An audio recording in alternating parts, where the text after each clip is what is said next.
Mahendra Singh Dhoni Chennai super কিংসের হৃদয় ও আত্মা। তার বয়স 43 এবং আগামী বছরের আইপিএলে তার বয়স হবে 44। তবে চেন্নাই সুপার কিংসের টিম ম্যানেজমেন্ট ইতিমধ্যে সিদ্ধান্ত নিয়েছে যে ধোনিকে তারা রিটেইন করবে যতক্ষণ না তিনি নিজে থেকে অবসরের ঘোষণা করে। আইপিএলের মেগা নিলামের আগে এই সিদ্ধান্ত বেশ গুরুত্বপূর্ণ।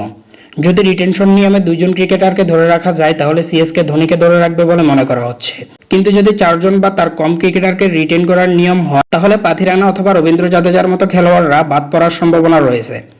আর মুস্তাফিজের যে একটু সুযোগ ছিল সেটাও আর থাকছে না। এই বছরের শেষ দিকে রয়েছে আইপিএলের মেগা নিলাম। মহেন্দ্র সিং ধোনিকে কি ধরে রাখবে সিএসকে? ক্রিকেটের ওয়েবসাইট ক্রিকবাজের রিপোর্ট অনুযায়ী চেন্নাই সুপার কিংসের টিম ম্যানেজমেন্ট ঠিক করেছে যে তারা মহেন্দ্র সিং ধোনিকে রিটেন করবে। এখনো অবশ্য বোর্ডের পক্ষ থেকে রিটেনশন নিয়ম নিয়ে কিছু পরিষ্কার বলা হয়নি।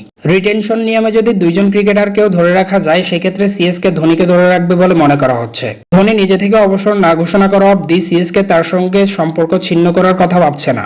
5 বারের আইপিএল জয়ী চেন্নাই সুপার কিংসের হয়ে খেলা ছাড়লেও ধোনি এই টিমের সঙ্গে ভবিষ্যতে যুক্ত থাকবেন, এমনটাও বলা হচ্ছে ভারতীয় ক্রিকেট মহলে। কে বলতে পারে, আইপিএল থেকে অবসরের পর ধোনি হয়তো মেন্টর বা কোচের দায়িত্বে দেখা যেতে পারে। অবশ্য ধোনির মুখে অবসর পরবর্তী কোনো কথা বা সিদ্ধান্ত এখনো শোনা যায়নি।